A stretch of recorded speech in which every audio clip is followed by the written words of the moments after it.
ഗസയിൽ ഇസ്രായേലിന് വൻ തിരിച്ചടി. 8 സൈനികർ ഹമാസ് ആക്രമണത്തിൽ കൊല്ലപ്പെട്ടു.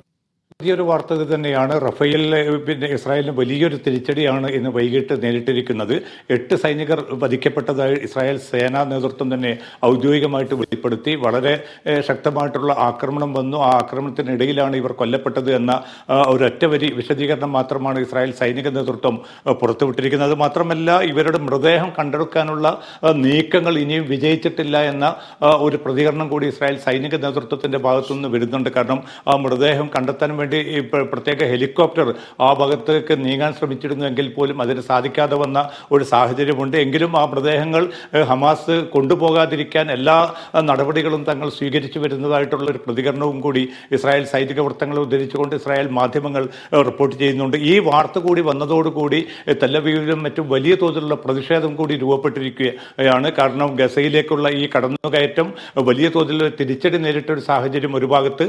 അതുമാത്രമല്ല, ഈ ബാക്കി വരുന്ന ബന്ദികളുടെ സുരക്ഷ പോലും അപകടത്തിലാക്കുമാറുള്ള ഇസ്രായേൽ സൈനിക നേതൃത്വം നടത്തുന്ന നടപടികൾക്കെതിരായിട്ടുള്ള ബന്ധുക്കളുടെയും മറ്റും പ്രതിഷേധം മറുഭാഗത്ത് അതിശക്തമായിട്ടുള്ള പ്രതികരണമാണ് ബന്ദികളുടെ ബന്ധുക്കളും അതേപോലെ തന്നെ സൈനികരുടെ ബന്ധുക്കളും ഇപ്പോൾ നടത്തുന്നത്. കാരണം അവർ പറയുന്നത് തങ്ങളുടെ കുഞ്ഞുങ്ങളെ തങ്ങൾക്ക് എളുപ്പത്തിൽ തിരിച്ചു തരേണ്ടതുണ്ട്. അത് ബന്ദികളായിട്ടും സൈന്യത്തിന് വേണ്ടി റഫേലിലേക്കും മറ്റും അയച്ചിരിക്കുന്ന സൈന്യം വലിയ ശക്തമായിട്ടുള്ള വെല്ലുവിളിയാണ് അവിടെ നേരിടുന്നത്. ഇനിയും ഇത് തുടരുക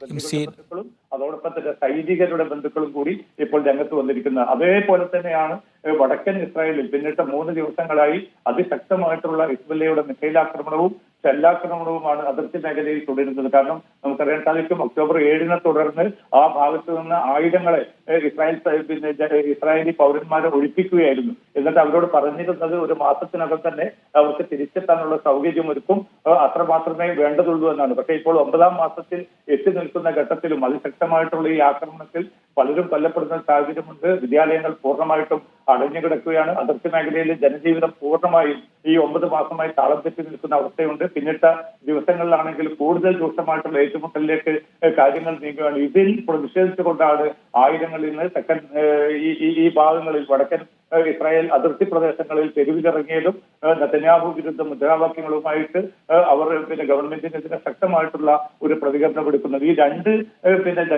ജനകീയമായിട്ടുള്ള പ്രതിഷേധങ്ങൾ സ്വാഭാവികമായി തന്നെ ഇപ്പോൾ തന്നെ ഇടഞ്ഞു നിൽക്കുന്ന അല്ലെങ്കിൽ ഒറ്റപ്പെട്ടു നിൽക്കുന്ന നെതന്യാഹു സർക്കാരിനെ സംബന്ധിച്ചിടത്തോളം കൂടുതൽ വലിയ തിരിച്ചടിയായിട്ട് മാറുകയാണ്. കാരണം നേരത്തെ 2 മന്ത്രിമാർ ഗാൻസും അതോടൊപ്പം തന്നെ മറ്റൊരു മന്ത്രി കൂടി രാജിവെച്ചതിന്റെ ക്ഷീണം തീരും മുമ്പാണ് ജനകീയമായിട്ടുള്ള പ്രതിഷേധത്തെ കൂടി നേരിടേണ്ടി വരുന്നത്. അതേസമയം വെടിനിർത്തൽ നിർദ്ദേശവുമായി ബൈഡൻ മുന്നോട്ട് വെച്ച വെടിനിർത്തൽ നിർദ്ദേശവുമായി ബന്ധപ്പെട്ട ചർച്ചകളൊന്നും തന്നെ മുന്നോട്ട് പോയിട്ടില്ല. കാരണം ഇസ്രായേലിന്റെ ഭാഗത്തു നിന്നുള്ള താല്പര്യക്കുറവ് തുടക്കം മുതൽ തന്നെ ഉണ്ടായിരുന്നു.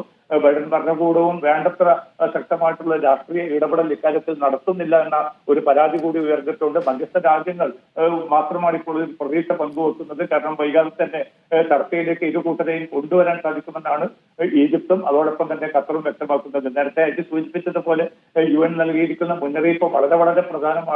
കാരണം ലോകത്ത് ഒരിടത്തും പോലും കുഞ്ഞുങ്ങൾ ഈ വിധത്തിൽ പീഡനം അനുഭവിക്കുന്നില്ല, ദുരിതം അനുഭവിക്കുന്നില്ല.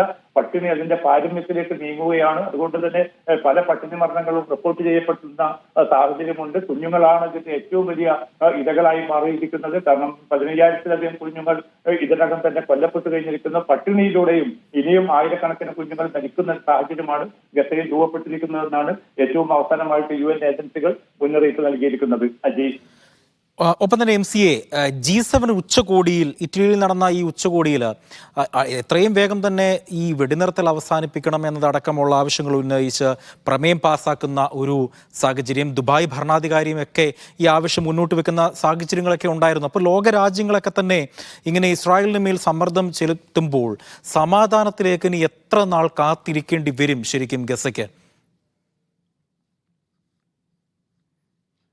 നമുക്കറിയാൻ സാധിക്കും, ബൈഡൻ മുന്നോട്ട് വെച്ചൊരു നിർദ്ദേശം വലിയ വൈകാതെ തന്നെ ഹമാസ് അതിനോട് അനുകൂലമായിട്ടുള്ള ഒരു പ്രതികരണം നൽകിയിരുന്നു. ചില നേരിയ ഭേദഗതികൾ മാത്രമാണ് ഹമാസ് നേതൃത്വം അറിയിച്ചതെന്ന് ജെയ്ക്ക് സള്ളിവനും അതോടൊപ്പം തന്നെ US സ്റ്റേറ്റ് സെക്രട്ടറി ആന്റണി ബ്ലിങ്കനും ഇരുവരും വ്യക്തമാക്കിയതാണ്. പക്ഷേ ആ ചർച്ച മുന്നോട്ട് കൊണ്ടുപോകുന്നതിൽ പിന്നീട് കാര്യമായിട്ടുള്ളൊരു പുരോഗതി ഉണ്ടായിട്ടില്ല എന്നതാണ് ഏറ്റവും സങ്കടകരമായിട്ടുള്ള ഒരു അവസ്ഥ. കാരണം ഒരു ചർച്ചയ്ക്ക് സന്നദ്ധത ഹമാസ് നടത്തിയ ഒരു സാഹചര്യത്തിൽ ഇപ്പോൾ പോലും ബൈഡൻ ഭരണകൂടം ഹമാസിനെ കുറ്റപ്പെടുത്തുകയാണ്. ഹമാസിന്റെ ഭാഗത്തു നിന്ന് അവർ ഒപ്പുവെച്ചുകൊണ്ട് ഒരു അഗ്രിമെന്റ് നൽകുകയായിരുന്നെങ്കിൽ യുദ്ധം നിലയ്ക്കുമായിരുന്നു. അത് ഹമാസ് ചെയ്യുന്നില്ല എന്ന അർത്ഥത്തിലുള്ള ഒരു കുറ്റപ്പെടുത്തലാണ് ഈ G7 ഉച്ചകോടിയിൽ, ഇറ്റലിയിൽ നടന്ന ഉച്ചകോടിയിൽ ബൈഡൻ ഭരണകൂടം ഔദ്യോഗികമായി തന്നെ പ്രതികരിച്ചു. അതുമാത്രമല്ല, തനിക്ക് ഈ കരാർ പെട്ടെന്ന് രൂപപ്പെടുമെന്ന കാര്യത്തിൽ ഇപ്പോൾ വലിയ പ്രതീക്ഷയില്ല എന്ന അർത്ഥത്തിലുള്ള ഒരു നിഷേധാത്മകമായിട്ടുള്ള ഒരു പ്രതികരണം കൂടി ബൈഡൻ ഭരണകൂടത്തിന്റെ ഭാഗത്തു നിന്ന് വന്നു. ഇന്ത്യ ഉൾപ്പെടെയുള്ള G7 രാജ്യങ്ങൾ അതിശക്തമായി തന്നെ ഒരു വെടിനിർത്തൽ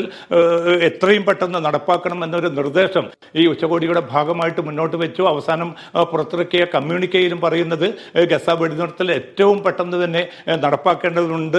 ബൈഡൻ ഭരണകൂടം മുന്നോട്ട് വെച്ച ആ നിർദ്ദേശത്തെ G7 രാജ്യങ്ങൾ, ഈ സമ്പന്ന രാജ്യങ്ങളൊക്കെ പിന്തുണയ്ക്കുകയും ചെയ്തിട്ടുണ്ട്. പക്ഷേ ഒരു രാഷ്ട്രീയമായിട്ടുള്ള ഇച്ഛാശക്തിയോടുകൂടി ഇസ്രായേലിനെ ഈ കരാർ അംഗീകരിപ്പിക്കാനോ അല്ലെങ്കിൽ തുടർ നടപടികൾ ഊർജിതമാക്കാനോ ഉള്ള ഒരു നീക്കം ഇനിയും ഉണ്ടായിട്ടില്ല. വളരെ ദിവസങ്ങൾ നീണ്ട യാത്രയ്ക്ക് ശേഷം ആന്റണി ബ്ലിങ്കൻ തിരിച്ചു പോയെങ്കിൽ പോലും US സ്റ്റേറ്റ് വകുപ്പിന്റെ ഭാഗത്തു നിന്നും ഏതെങ്കിലും അർത്ഥത്തിലുള്ള ഒരു മൂർത്തമായിട്ടുള്ള നടപടി ഈ യുദ്ധ വിരാമത്തിന് വേണ്ടിയുള്ള കാര്യത്തിൽ ഉണ്ടായിട്ടില്ല എന്നതാണ് ഏറ്റവും സങ്കടകരമായിട്ടുള്ള വസ്തുത.